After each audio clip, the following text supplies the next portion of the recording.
Hey guys, स्वागत है आपका हमारे चैनल अर्पित भट्ट में। आज हम पढ़ने जा रहे हैं क्लास 8 चैप्टर नंबर 1, जो कि हमारा क्या है, क्रॉप प्रोडक्शन एंड मैनेजमेंट। अब हमारा आ गया एक्टिविटी टाइम। तो अब एक एक्टिविटी देखते हैं। तो आप लोग इस एक्टिविटी को, अगर आपके पास ये सोर्सेज है तो आप घर में भी कर सकते हैं। टेक मूंग और ग्राम सीड्स एंड जर्मिनेट देम। आपको पता है जर्मिनेशन क्या होता है, प्लांट को ग्रो करने की process. Select 3 equal sized seedlings out of. Seedlings मतलब जो ये अंकुरित कहते हैं ना, जैसे जैसे ये क्या है, ये एक सीड है। जब सीड में हल्का सा थोड़ा सा ये ग्रीन ग्रीन टाइप का निकलने लग जाता है, तब वो बन जाती है सीडलिंग्स। बेसिकली सिंपल सी बात है। ठीक है, अब इन्हें आपको क्या करना है, नाउ टेक 3 एम्प्टी ग्लासेस और सिल्वर वेसल। ठीक है, 3 एम्प्टी ग्लासेस या फिर सिल्वर टाइप के बर्तन ले लो। Mark them as ABC। Two glass a add little amount of soil mix with a little cow dung manure. ठीक है, काउ डंग के साथ मिक्स। तो काउ डंग क्या होता है, मैन्युअर होता है। तो उसके साथ एक जो सॉइल है उसको मिक्स करके आपको एक एक में डालना है। और ग्लास बी में आपको यूरिया डालना है, जो कि एक फर्टिलाइजर है। Take the same amount of soil in glass C without adding any. तो आप क्या करो, now pour the same amount of water in each of them and plant the seed them, keep them in a safe place and water them daily after days, observe them। ठीक है, अब देखो ये experiment में क्या कहा गया, मैं फिर से रिपीट करता हूँ। आपको ए बी टाइप के बर्तन लेना है। ए में आपको डालना है आपका मैनवर। ए में आपको डालना है हमारा मैनवर। बी में डालना है फर्टिलाइजर। में डालना है नहीं, नथिंग। तो आपको 7 से 10 दिन के बाद फर्क दिख जाएगा। देखो जो फर्टिलाइजर वाला है वो सबसे ज्यादा ग्रो हुआ, और जो मैन्युअर वाला है वो थोड़ा सा कम ग्रो हुआ है। मतलब उससे देखो जो आपने इतना सारा ग्रो हो गया, बट सी वाले में अभी तक बहुत कम कम ग्रोथ हुई है। तो हम ऐसा कह सकते हैं कि फर्टिलाइजर से प्लांट, आपने यहाँ से क्या नोटिस किया, फर्टिलाइजर से प्लांट बहुत जल्दी बढ़ सकते हैं। ठीक है, तो हम नेक्स्ट टॉपिक देखेंगे, एग्जाम्पल ऑफ फर्टिलाइजर हमारे क्या क्या है। Fertilizer are chemical substance are rich in particular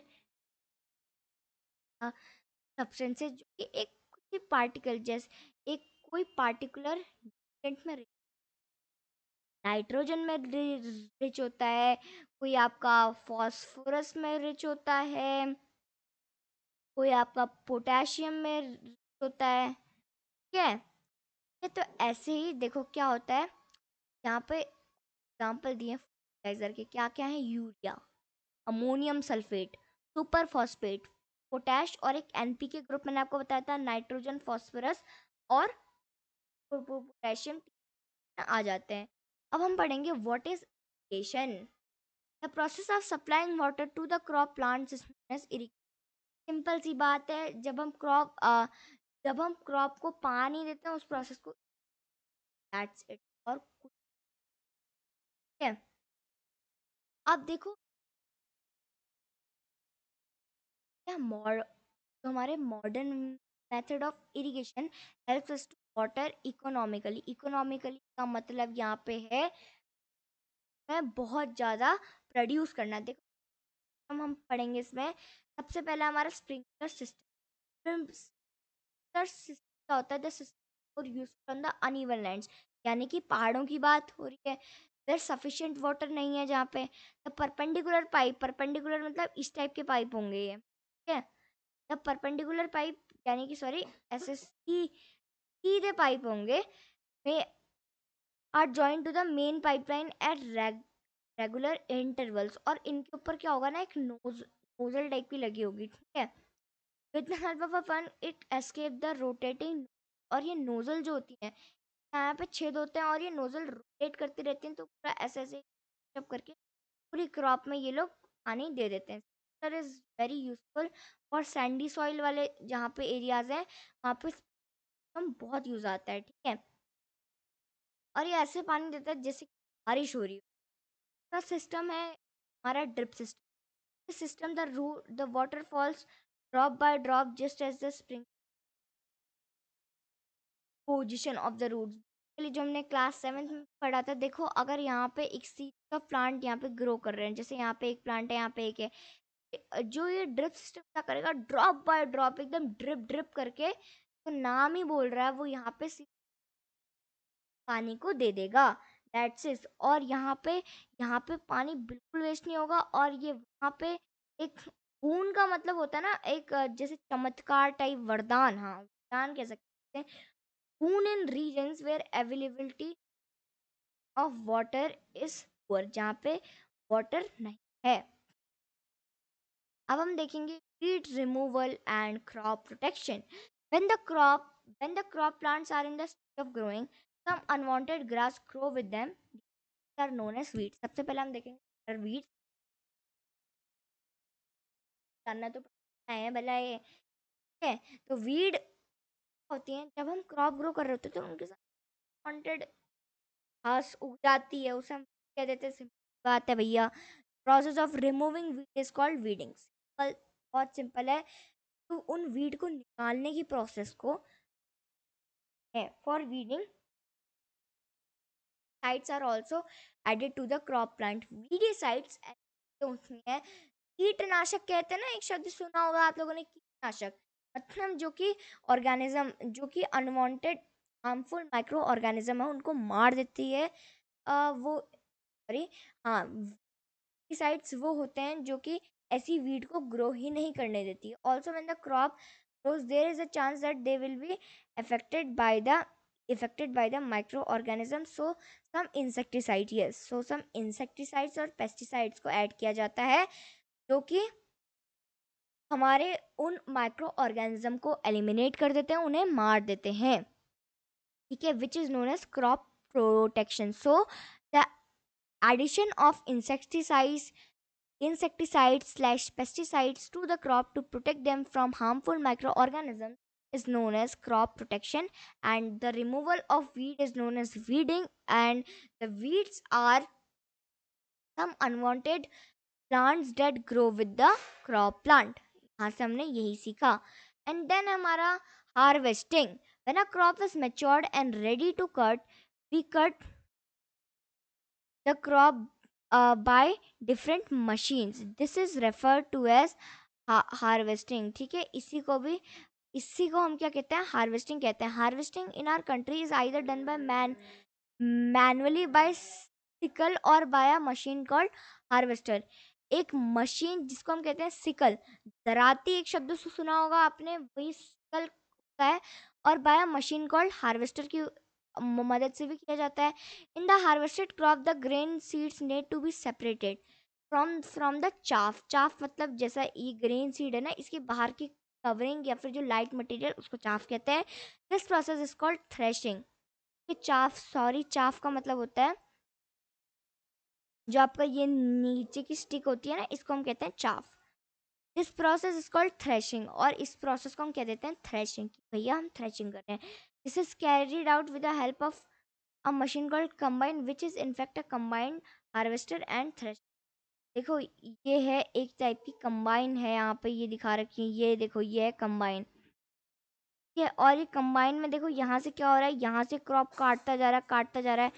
ये है हमारी सिकल, ठीक है।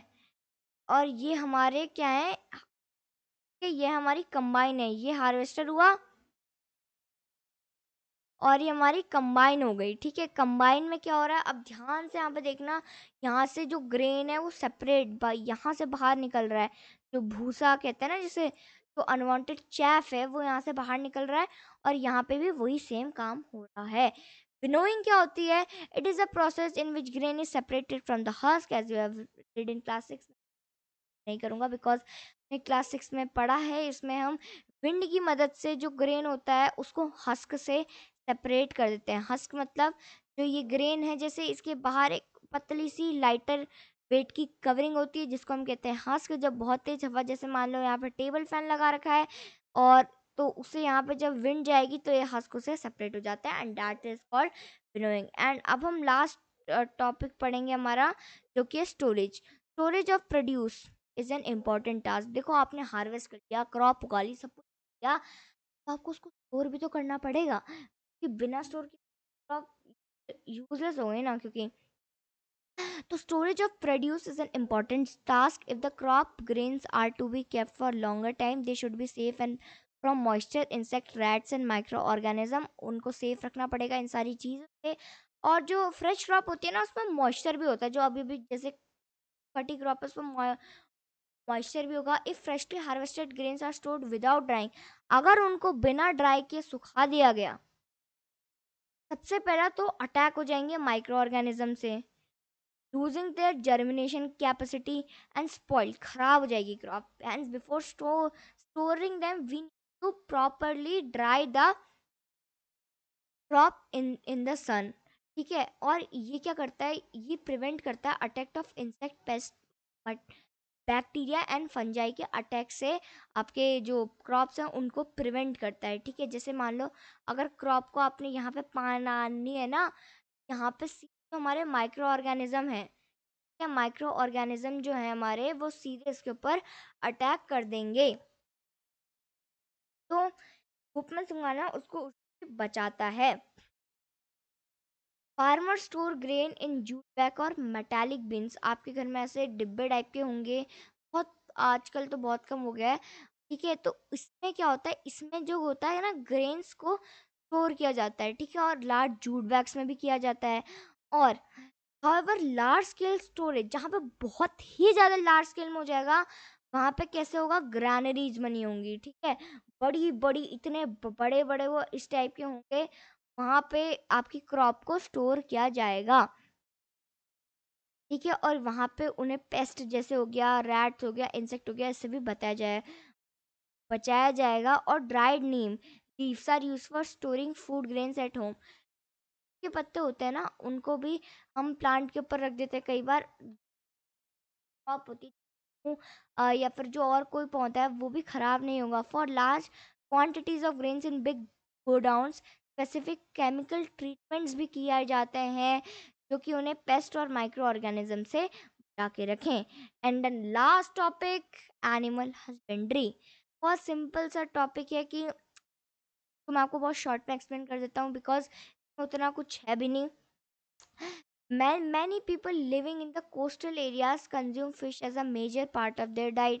आपको सभी को पता है कोस्टल एरियाज मतलब ऐसे एरियाज जो समुद्र के किनारे हों, ये कोस्ट पे हों, बेसिकली जो कोस्ट पे हों उन्हें हम कहते हैं coastal areas. In the previous classes you have learn about the food that we obtain from plant. आपने पढ़ा है कौन सी चीज़ें हमें प्लांट्स में मिलती हैं।